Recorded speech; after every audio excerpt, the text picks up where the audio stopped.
Good day and welcome to the Packaging Corporation of America third quarter 2025 earnings conference call. All participants will be in listen-only mode. Should you need assistance, please signal a conference specialist by pressing the star key followed by 0. After today's presentation, there will be an opportunity to ask questions. To ask a question, you may press star then 1 on your telephone keypad. To withdraw your question, please press star then 2. Please note this event is being recorded. I would now like to turn the conference over to Mr. Mark Kowlzan. Please go ahead. Thank you, Alyssa. Good morning, everyone, and thank you for all of you for participating in Packaging Corporation of America's third quarter 2025 earnings release conference call. Again, I'm Mark Kowlzan, Chairman and CEO of PCA, and with me on the call today is Tom Hassfurther, President, and Kent Pflederer, our Chief Financial Officer. I'll begin the call, as usual, with an overview of our third quarter results, and then I'll turn the call over to Tom and Kent, who will provide further details. And then after that, I'll wrap things up, and we'd be glad to take any questions. Yesterday, we reported third quarter net income of $227 million, or $2.51 per share. Excluding the special items, third quarter 2025 net income was $247 million, or $2.73 per share, compared to the third quarter of 2024 net income of $239 million, or $2.65 per share. Third quarter net sales were $2.3 billion in 2025 and $2.2 billion in 2024. Total company EBITDA for the third quarter, excluding special items, was $503 million in 2025 and $461 million in 2024. The third quarter net income included special items expense of 22 cents per share. The 22 cents were costs related to the acquisition of the Greif containerboard business, including step-up of the acquired inventory, integration-related expenses, and transaction expenses. Details of the special items for both the third quarter of 2025 and 2024 were included in the schedules that accompanied our earnings press release. We completed the acquisition of the Greif containerboard business on September the 2nd. Our results included 1 month of the acquired operations from Greif, which impacted earnings per share by 11 cents after special items. These include depreciation and amortization after preliminary purchase accounting and additional interest on new borrowing to finance the acquisition. Excluding the special items and the impact of the acquisition, our earnings increased by 19 cents per share compared to the third quarter of 2024. This increase was driven primarily by higher prices and mix in the packaging segment for 73 cents, lower fiber costs of 16 cents, higher prices and mix in the paper segment, 2 cents, and a lower maintenance outage expense of 1 cent. Partially offsetting the improvements were higher operating costs, 33 cents, lower production and sales volume in the packaging segment, 16 cents, higher depreciation expense, 7 cents, higher freight expense, 7 cents, higher fixed and other expenses of 7 cents, and higher interest expense excluding the Greif acquisition debt of 2 cents, and lower production volume in the paper segment for 1 cent. Because of the uncertainties of the Greif closing date, our third quarter guidance did not forecast any impact from the acquisition.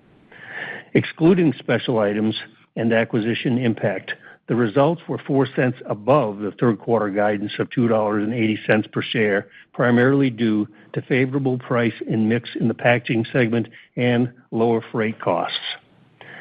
Looking at our packaging business and including the acquired business, EBITDA, excluding special items in the third quarter of 2025 of $492 million, with sales of $2.1 billion, resulted in a margin of 23.1% versus last year's EBITDA of $446 million and sales of $2 billion, or a 22.2% margin.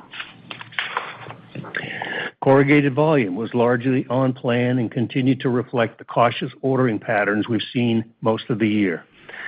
We ran to demand during the quarter and produced 38,000 fewer tons of containerboard than the third quarter of 2024 and 59,000 more tons of containerboard than the second quarter of 2025. Our containerboard inventory in the legacy system increased by 15,000 tons during the quarter in preparation for the fourth quarter DeRidder outage. From the operational standpoint, we ran very well the entire quarter and with strong performance in terms of cost and production efficiency across the entire mill and corrugated system, which is a testament once again to the successful investments across our business. We continue to look every day at opportunities to take out cost and optimize production capabilities with the support of our considerable in-house technical and capital execution expertise. The acquired mills produced 47,000 tons during the month. Having closed the acquisition on September 2nd, we used the initial month of ownership to our advantage. While our activities impacted the September results, they will improve long-term productivity and efficiency. Massillon had a scheduled annual maintenance outage, which we extended to 5 weeks and completed earlier in October. We did a comprehensive refurbishment of the mill, including reliability improvements on the paper machines, the OCC plant, and the power plant. All mill infrastructure and unit operations were cleaned and inspected. We took the 2 paper machines at the larger Riverville facility down for 5 days apiece to implement the first phase of our reliability improvements. We'll have additional work to do to implement our efforts and expect to have achieved the first phase by the end of the fourth quarter. We're already seeing the benefits of improved performance and quality with both mills running at higher performance. We'll continue to manage and invest in these facilities to achieve operating performance in line with the legacy PCA system. I'll now turn it over to Tom, who'll provide more details on the containerboard sales and corrugated business. Thank you, Mark.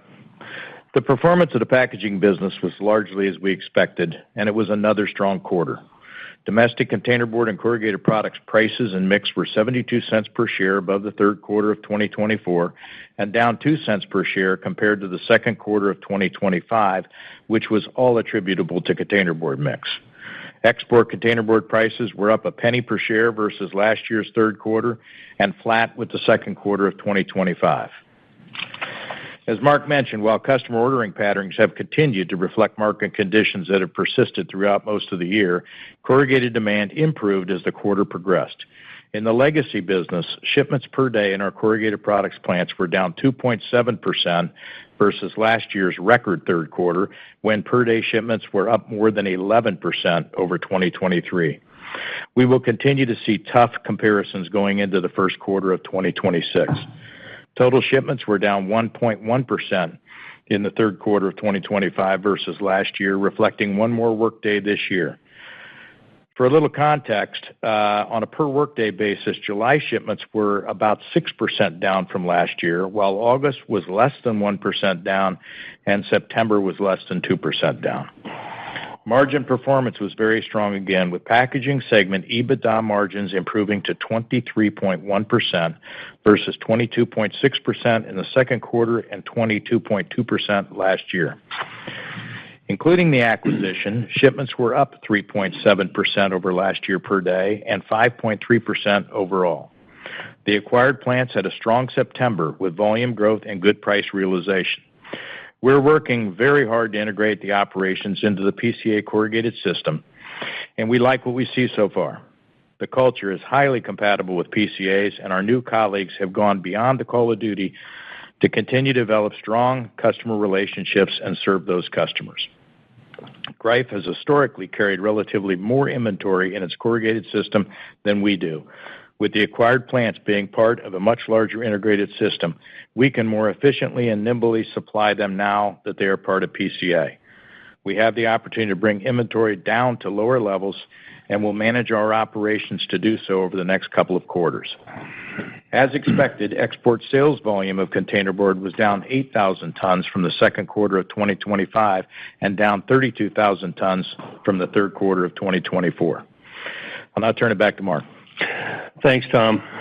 Looking at the paper segment, EBITDA, excluding special items in the third quarter, was $40 million, with sales of $161 million, or a 24.9% margin, compared to the third quarter of 2024 EBITDA of $43 million and sales of $159 million, or a 27.1% margin. Sales volume was 1% below the third quarter of 2024 and 10% above the second quarter of 2025. Prices and mix were up 2.1% from the third quarter of 2024 and 0.5% from the second quarter of 2025. Performance reflected the seasonally stronger third quarter, and sales volume was higher than expected. I'm now going to turn it over to Kent. Thanks, Mark. Cash provided by operations was an all-time quarterly record of $469 million. And after $192 million of CapEx during the quarter, free cash flow was a record $277 million. In addition to CapEx and funding the Greif purchase price, the primary payments of cash during the quarter included dividends of $113 million and cash tax payments of $19 million.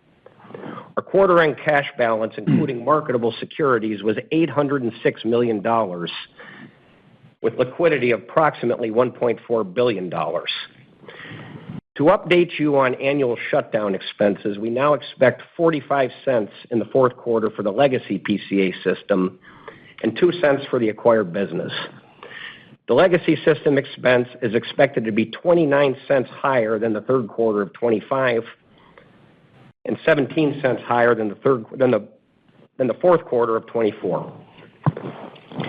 We are revising our capital forecast for the year to be approximately $800 million from our previous forecast of $840 to $870 million.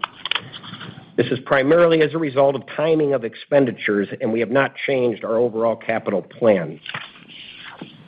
This revision includes incremental expenditures for the acquired business. As part of the Greif acquisition purchase accounting, we are required to record the acquired assets on our books at fair value. Our valuation is preliminary and is subject to change over the one-year period after the acquisition.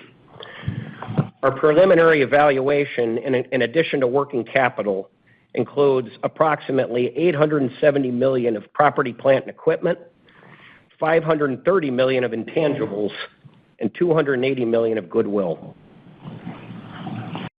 We recorded $12 million of depreciation and amortization of the acquired assets during the third quarter, and we expect an annual run rate going forward of approximately $130 million. As a reminder, annual net interest expense is expected to increase by $95 million, and we recorded $8 million in additional interest during the third quarter. We were a significant containerboard supplier to Greif before the acquisition, and shipments of containerboard that were recorded as third-party sales in the past are now integrated. This affects the timing of recognition, as shipments are now recorded as inventory, with sales and profit being recorded when that inventory is converted and sold to a customer. We estimate that this affected results by about 3 cents in the third quarter, which will not recur going forward. I will now turn it back over to Mark. Thanks, Kent. For the fourth quarter, we expect per-day corrugated shipments to be higher than the third quarter with 3 less shipping days. Export containerboard sales will be higher than the third quarter, but relatively low when compared to traditional fourth quarter volume. Containerboard production in the legacy system will be slightly lower than the third quarter with the maintenance outage at the DeRidder mill, and we expect inventory levels in the legacy system at year-end to be similar to levels entering the fourth quarter. Outage expenses will be 29 cents higher than the third quarter. We expect prices and mix in the packaging segment to be lower as a result of seasonally less rich mix.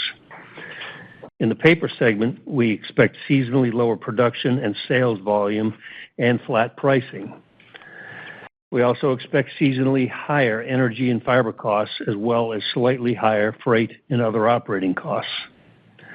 We expect significant improvement in the results of operations from the acquired business. We will be impacted by lower production and higher maintenance expenses from the Massillon mill outage that did continue into October, and seasonally lower volume and mix in the corrugated business. We will benefit from a full quarter of improved operations at the Riverville mill. We'll be managing production to achieve lower inventories, as Tom mentioned. Considering these items, we expect fourth quarter earnings of $2.40 per share, excluding special items. And with that, we'd be happy to entertain any questions, but I must remind you that some of the statements we've made on the call constituted forward-looking statements. The statements were based on current estimates, expectations, and projections of the company, and do involve inherent risks and uncertainties, including the direction of the economy and those identified as risk factors in our annual report on Form 10-K on file with the SEC. Actual results could differ materially from those expressed in the forward-looking statements. And with that, Alyssa, I'd like to open the call up for any questions, please. Thank you. Thank you. We will now begin the question and answer session. To ask a question, you may press star, then 1 on your telephone keypad. If you are using a speakerphone, please pick up your handset before pressing the keys. If at any time your question has been addressed and you would like to withdraw your question, please press star, then 2. At this time, we will pause momentarily to assemble our roster. First question is from George Staphos, Bank of America. Morning, George. Thanks for the details. How you doing? Good. I guess maybe the first question, as normally comes up during Q&A, can you talk about bookings and billings as we're starting fourth quarter? Obviously, you have fewer shipping days, but what are you seeing on a per workday basis, or however you want to frame it? And then we had some other questions. Hey, George, this is Tom. Right now, kind of the blend of bookings and billings that we see so far is a little over 1% up. Okay. And again, I'll remind you, very tough comps. Okay. Got it. And you said the tough comps just factually will be difficult through 1Q. That was part of your script, or we're done by the end of this quarter in terms of what you think tough comps are? And is any sort of strength in any of the end markets that you would point us to, or anything that's particularly challenging right now? Well, actually, George, outside of a couple of end markets, our business has been very, very good. Those couple of markets that we've struggled, it's not we've struggled, they've struggled in the marketplace. I mean, everybody's read about beef. That's a big segment for us. And, the cattle herds are down to a 70-year low. Yep. So, there's a lot of struggles going on there, and we even have the administration looking at other ways to solve that problem. And then the other area is the building materials. We all know what's happened with housing starts and where that stands. So those two segments have been a drag on us. Other than that, we've been very pleased with the results in all of our other sales segments. Thanks, Tom. As regards Greif, I know we'll get more color over time, but any big picture, any large sort of boulders you could tell us about in terms of what you're finding with Greif relative to the deal model? And is there any way at this juncture you can give us a view on what the maintenance might look like? In that regard, again, is $300 million of EBITDA reasonable for the combined business? What does maintenance look like? And then I had one or two last follow-ons. That'll be quick. Well, again, I think as we talked about this, the core choice side of the business that we acquired, the converting side, was very well capitalized and in very good condition. The two mills we've had from September the 2nd, that day, we've had upwards of, on a given day, 100 of our PCA personnel in the mills at Massillon and the same number of people in the mill at Riverville, assisting in doing what we do, and that's operational expertise. Tom, you want to comment about corrugated? Yeah, let me just say in total, what I think the best way to summarize this, George, is probably that that it is an organization that is very customer focused, and as I mentioned, the culture of the business fits very well with ours. That's a great bolt-on. Operationally, not nearly as strong as PCA, and because we've had many more resources, and we've got this great team to address those those issues. But, in typical PCA fashion, we get on it right away, right up front, not trying to manage to a quarter or anything like that. We're looking at the long haul. And I think given that organization and their focus on the customer and the end markets that they supply, this is going to be, very, very accretive to our earnings going forward. One note, George. So, we took the machines down at Riverville for basically about a 5-day period, each machine in September. But during the time we ran in September, we improved operations. We were running like 97.2% for the month of September in Riverville. And that's up dramatically from prior to the acquisition. And so we've seen immediate improvements in both efficiency and quality. But the good news is we'll continue to see a lot more benefits as we work through things. And as far as your question about some of the accretive value, I think, Kent, you and I were talking this morning. Yeah, so George, going into the acquisition, historical Greif performance, 240 was about a good annual run rate for the EBITDA. Our projection for synergies on a run rate basis after the second year was about 60. We're well on target for that. We're looking probably in about the 20-ish range by the second quarter of next year to give you a little bit more clarity on that. Okay. On a run rate basis. Thanks, Ken. Quickly, 20 cents, maybe a sequential increase in DNA as part of the 240 is kind of rough math. And anyway, I know it's kind of tough on live mic, but any way to talk about what the inventory strategy, quantify what the tons coming down might mean in the Greif system relative to where you'd been. Thank you, and good luck in the quarter. The comment about inventory, again, it was mentioned. We've got 10 mills now in the system. We've got incredible opportunity to take care of all of our box plants nationwide. So we will quickly incorporate that strategy into the core choice operations. And it'll take some time to work the inventories down. We've already started that. So Also, George, I just add that mix is a part of that equation also. So, we've got to do both at the same time. And but very good opportunities there. Yep. All right. With that, next question, please. Next question is from Mike Roxland, Truist. Yes. Thank you, Mark, Tom, and Ken, for taking my questions, and congrats on closing the acquisition. Thanks, Mike. Morning. Morning. I just wanted to follow up, Ken, with you on the numbers that you just mentioned in relation to George's question, the $240 million of EBITDA, the $60 million of synergies. Now that you've owned the assets for roughly 6 weeks, can you talk about any potential upside to those numbers that you foresee from those assets? Right now, again, I'd rather just let you know that every day we're seeing positive results from the work we're doing. So, again, I think a lot's going to depend on the marketplace in the future and what we can do to take advantage of the footprint on the converting side. The mills will continue to be improved upon and continue to deliver in much the same way that the Boise assets delivered over the last 10 years. So, again, I think I'd rather just be conservative and say we're going to stick with the numbers we've already given you and just say that there's always upside, but it does depend on what the market does. Got it, Mark. Any comments you can make on terms of the improvements, whether, in terms of efficiency, costs, whatnot with respect to Massillon? You mentioned in your comments and also in the press release that you extended the maintenance outage to 5 weeks. So can you talk about maybe some of the benefits that you're receiving from that extra work that you put into the mill? Yeah, I mean, it's quite remarkable that with the capability we have in PCA, we've got upwards of 200 people in our technology engineering organization.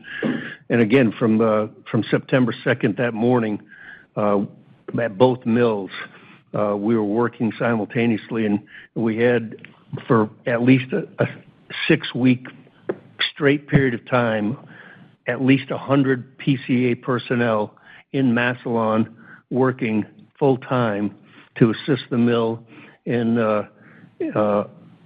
improving their capability. I don't think there's anything in that mill that hasn't been touched. We undertook the first week of just cleaning the mills, inspecting, taking apart major equipment, bearing changes, all the way down to lubrication systems, hydraulic systems, roll changes, power equipment, boilers, turbine generators.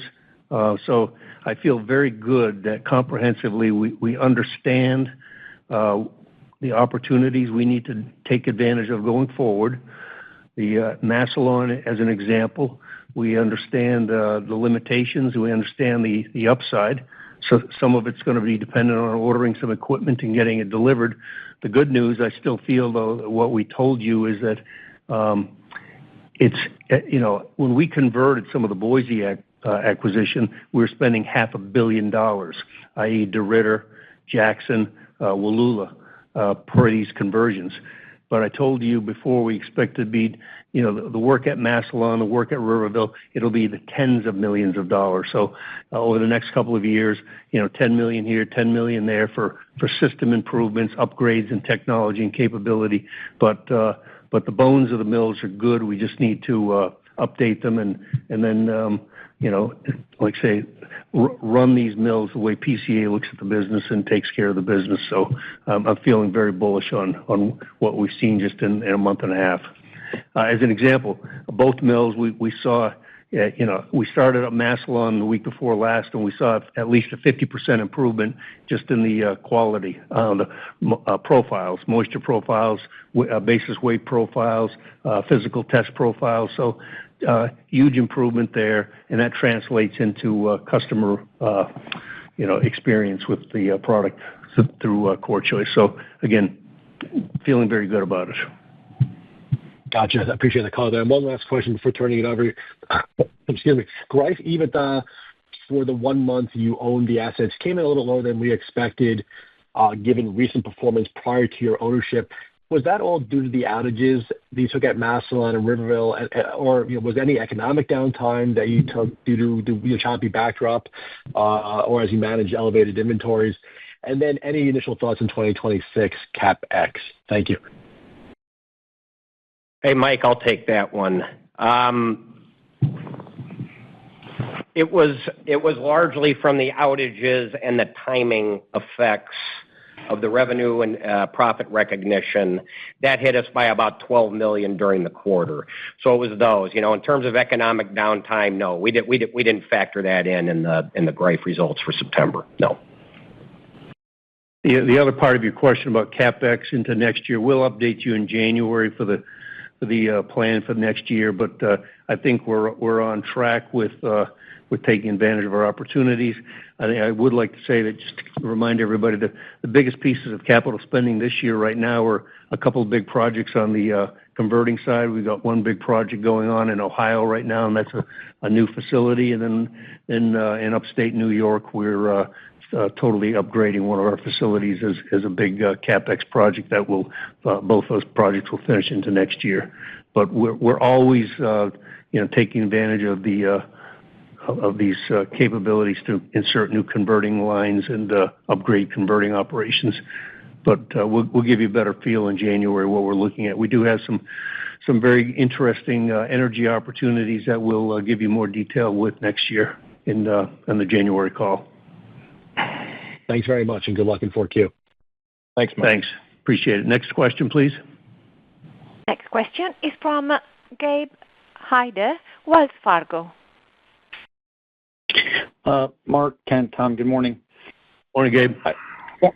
I wanted to ask, I see this number, and I think you kind of strip out input costs, so I'm going to call it the frictional inflation treadmill, but running kind of around $1 year to date. So I think in this quarter it was 33 cents. So if I annualize that, we're looking at kind of $170 million. Is that something that's particularly elevated this year, or kind of post-pandemic when we think about labor inflation and insurance costs, things like that? That's a good run rate on a go-forward basis for maybe the combined entity or maybe legacy PCA? Let me. One good piece of that we're dealing with, but everybody's dealing with it, even at your household, is energy costs, electricity rates. Just in the last year or two, we've seen some of our facilities' electricity rates are up 50 to 75%. So that's one good example of what the world is dealing with, and we're part of that world. That's why I was alluding to the fact that we've got 3 significant projects that we're going to introduce into early next year that will take 3 of our mills essentially electricity independent within the next 2.5 years. And then, Gabe, on the others, it's the usual. It's the labor inflation. It's chemicals. It's any kind of supplies, insurance, rent, those sorts of things that have been, that have been going up at a fairly healthy clip in the last few years. Okay, but is it particularly elevated this year, or is that something that sort of? Well, again, it's just I think the biggest factor was electricity rate increases nationwide. Yep. If I take one element of cost, it would be electricity. All right, Mark. But when you're planning for next year and you're looking at that number, maybe it's down a little bit because we don't expect more energy price increases. Maybe we do because we got to build all these data centers. On the contrary, I don't see electricity cost flattening out with the demand from all of the data centers that's ongoing. The electricity rate increases, I just don't see that it's going to abate anytime soon. That's why we've taken it upon ourselves that we've got the plans to, like I say, 3 more of our mills. We've got a couple of our mills are in very good shape right now with electricity independence, but within 2.5 years we'll take 3 more of our mills and essentially get them off the grid, and we'll be in good shape. Well, Mark, I feel like you've got me on the hook, so I have to ask: Are you referencing maybe some biogenic carbon capture opportunities? And I think we've read in some outside articles that could contribute up to $85 a ton that you produce. No, that's a separate issue. We're talking about essentially gas turbine technology. We've moved ahead, and we've got some great projects that we're going to be executing. Understood. Okay. We've got some facilities. Without getting into the details, Gabe, we've got some facilities that already burn a lot of natural gas and power boilers, but we're not getting the advantage of the downstream electricity generation. So on a combined cycle thorough efficiency, you're not getting all of the upside opportunity for each therm of gas that you burn. The gas turbines will give us that complete efficiency on the combined cycle from steam generation and electricity generation. Appreciate that. And these will be projects. These will be projects. Again, we'll introduce to you early next year. A lot of the discussion on the January call will give you a lot more details. Yes, sir. Tom, we've read recently about, I'll call it price elasticity on corrugate. I'm just curious, in your conversations with customers, broadly speaking, how sensitive are customers in terms of potential price increases or trying to do more with less, whether it's lightweighting, and how that's showing up maybe in your own volumes, not necessarily specific to price increases, but more thinking about lightweighting on that front. Thank you. Gabe, obviously we don't talk about any forward pricing at all, so I'm gonna pass on that one. But I will tell you that again you hear Mark talk about, as I indicated, that when we expect our mills and acquired mills to run at a tremendously efficient rate, and we expect them to meet some very stringent specifications. And those specifications relate to a lot of the technology that we have put into our boards, proprietary technology that gives us lightweighting capabilities that we believe is unique to the marketplace. Those are solutions that we take to our customers, and given this inflationary environment we're in, given the fact that costs are constantly going up, we're doing everything we can to help ourselves and our customers to fight those. However, at the end of the day, it is an inflationary environment. But I think that's a real competitive advantage we have in terms of our offerings to the marketplace. Thank you. I'll hand it over. Thank you. Next question, please. Next question is from Mark Adam Weintraub, Seaport Research Partners. Thank you. First, just wanted to follow up on Greif with the big increase in D&A from purchase accounting.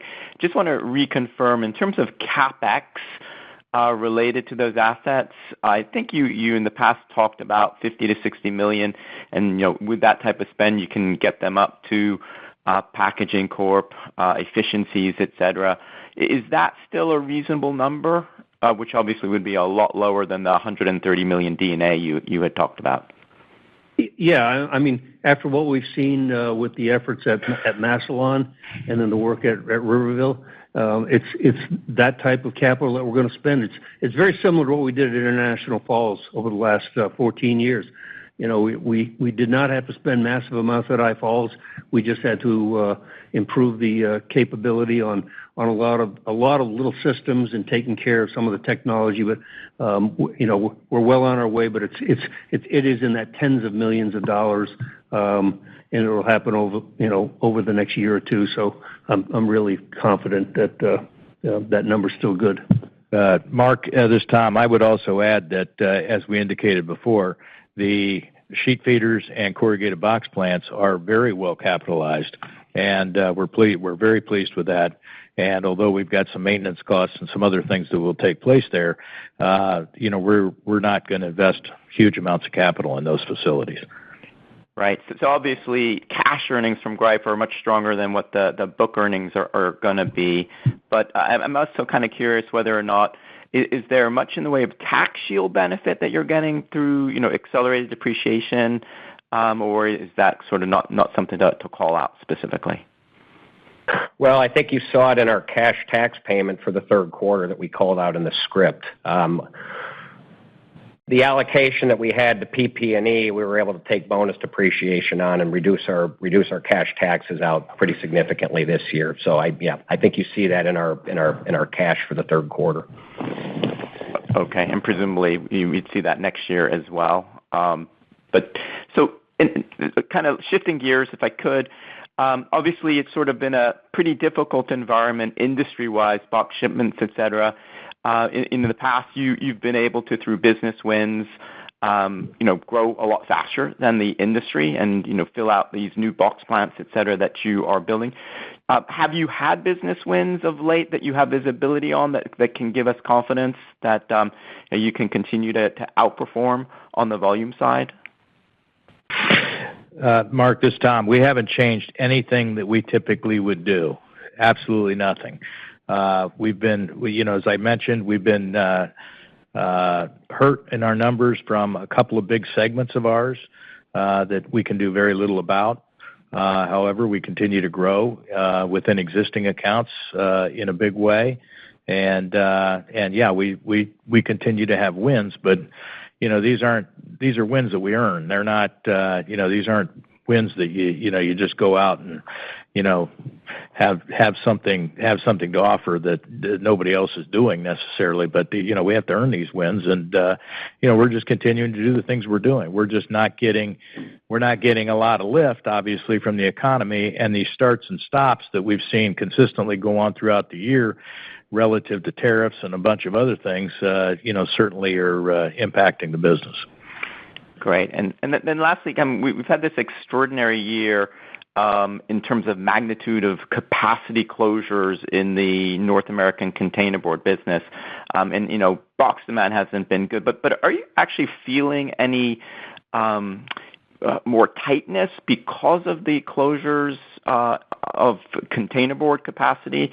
Any color you could give would be appreciated there.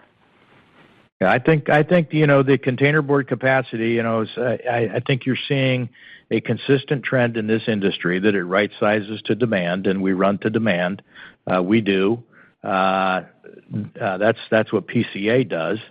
And I think in addition, even on the corrugated side, we've closed some facilities, we've rationalized some poor assets, things like that.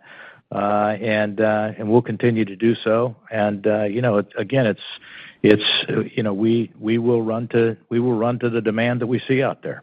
Okay, Tom, just since you mentioned it, I apologize. I know I'm going a little long here, but I think you have two box plants which you're going to be closing in the fourth quarter. Can you give us a little color around the decision to do that? Well, they just happen to be box plants that are not that we can't. Capitalization isn't going to be the answer for those box plants, and they have to be in markets where we have other facilities and bigger facilities and better equipped facilities to handle those customers. It's not as if we're abandoning any of those customers. We're keeping all those customers, but it's just a matter of right sizing to the demand we see in a particular market. I think people tend to forget, Mark. If you think about the last 16 years. We probably made 25 acquisitions, and during that period of time, we probably shut 20-some-odd plants down. 20-some-odd plants, yeah. During that period of time, and we built some, a number of new plants and essentially recapitalized the rest of our footprint. But as Tom said, we run to demand, and we, but people lose sight of the fact that we have gone ahead and closed a number of our older plants that just don't fit our needs anymore. Thanks so much. Next question, please. Next question is from Anthony Pettinari, Citi. Good morning. Morning. With Greif, your mix into recycled will increase, and I'm wondering if it's possible to say how many tons of OCC PCA might buy kind of with the Greif assets. And as you look at your end markets and talk to your customers, as you think about the next 3 to 5 years, is there any reason to think recycled demand will grow faster or maybe slower than kraftliner, or do you not necessarily think about it that way?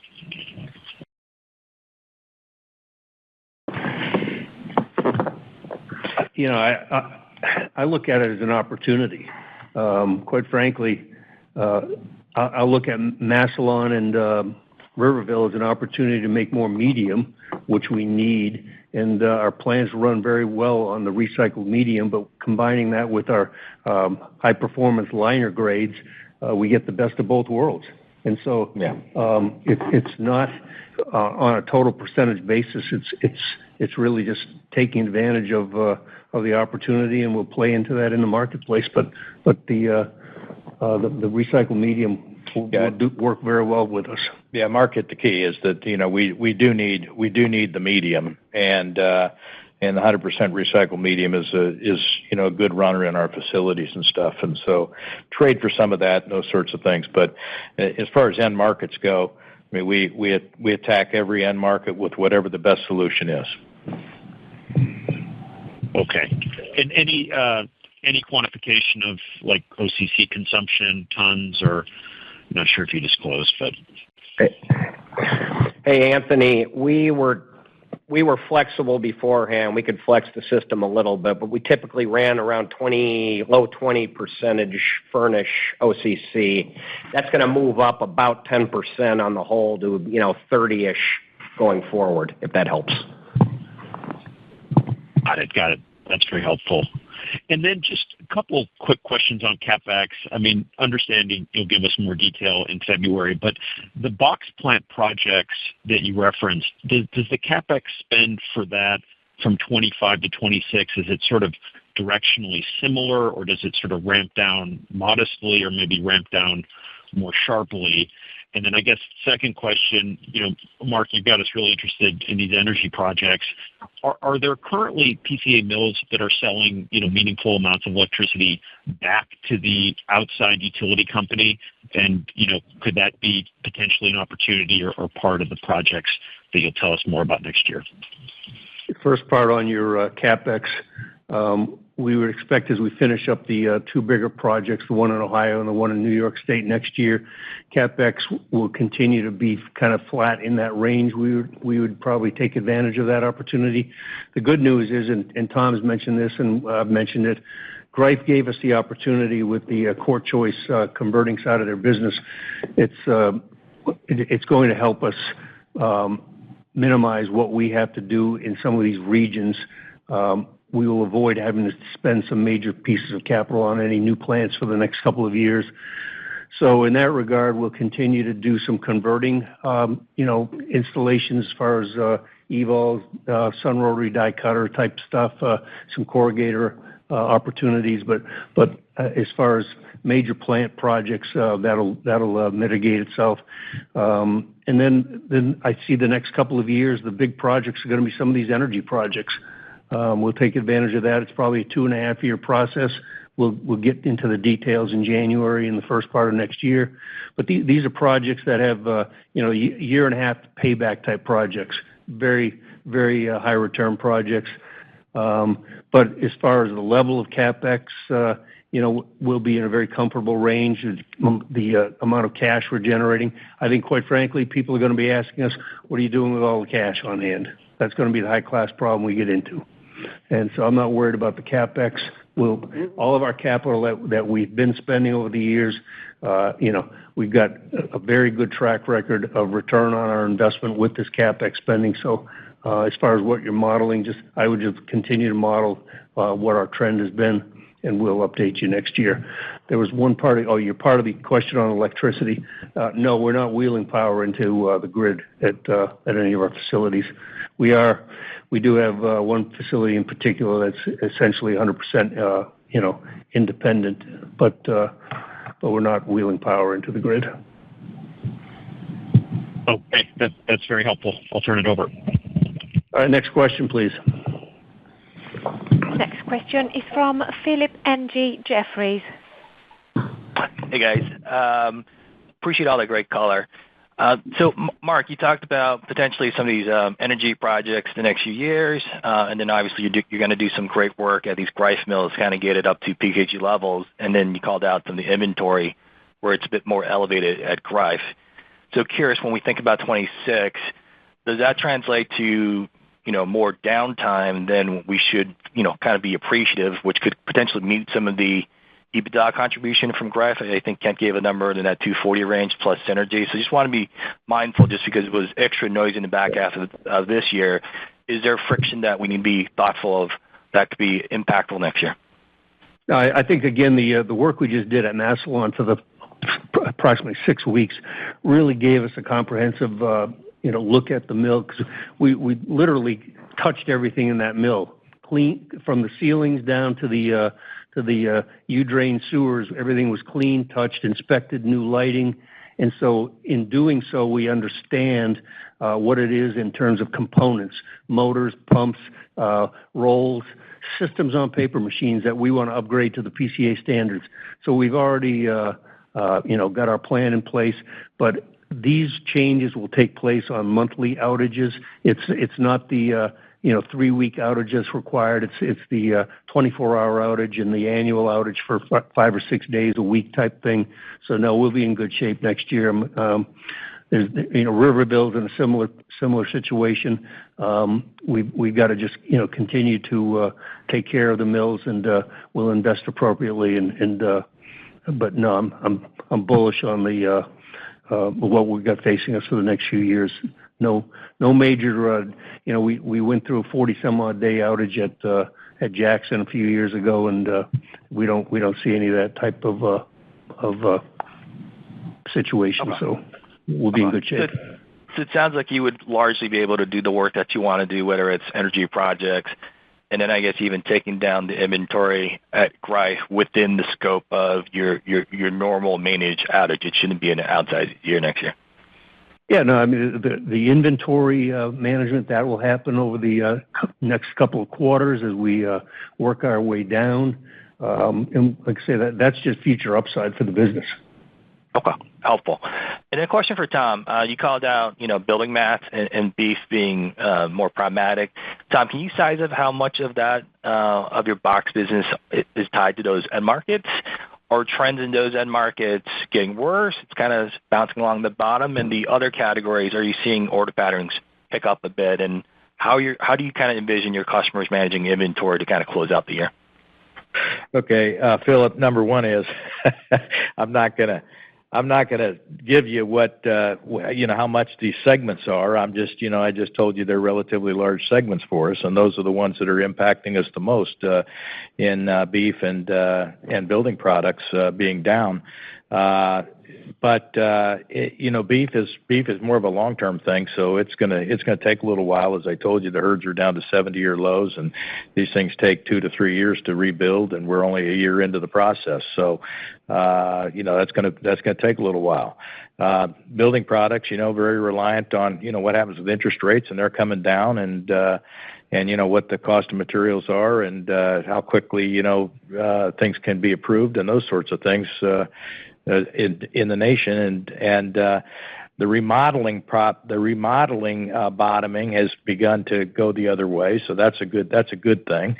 The other segments that we're in have been pretty steady and steadily growing, and our customers are pretty bullish on things going forward. So I think overall, our portfolio is in really good shape.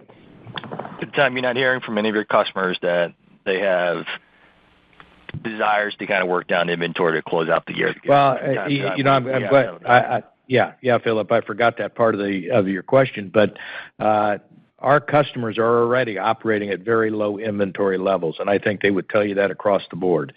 So that inventory is about is peeled down about as far as they can do it.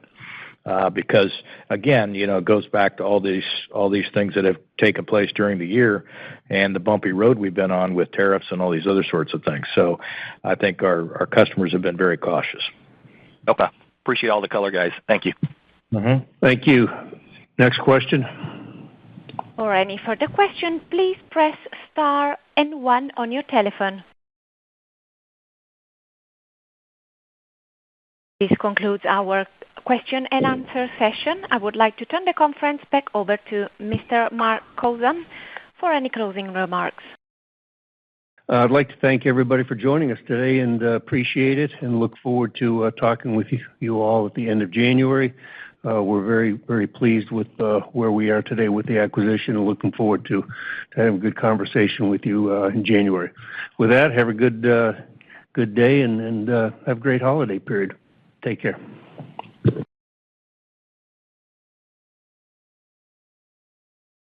The conference has now concluded. Thank you for attending today's presentation. You may now disconnect.